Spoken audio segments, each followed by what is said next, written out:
Dans une expérience des années 50, on avait introduit des électrodes dans le cerveau de rats de laboratoire, dans la zone du cerveau liée au plaisir. Et les rats pouvaient envoyer des décharges électriques dans cette zone en appuyant sur un bouton. Et ils se sont alors mis à appuyer frénétiquement sur le bouton, jusqu'à mourir de faim et d'épuisement. Ils avaient court-circuité leur mécanisme de récompense cérébrale. Et, comme mentionné dans une vidéo de Dirty Biology, cette expérience a également été menée sur des humains, dans des conditions éthiques très discutables, pour faire un euphémisme.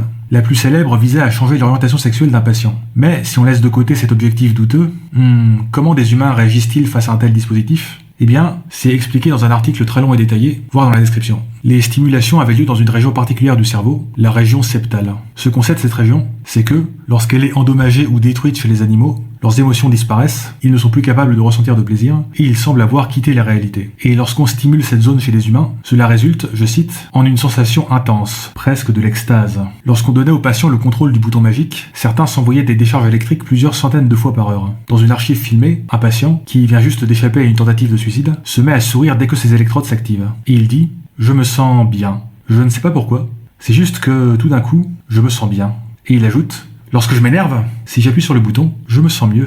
C'est un très bon bouton.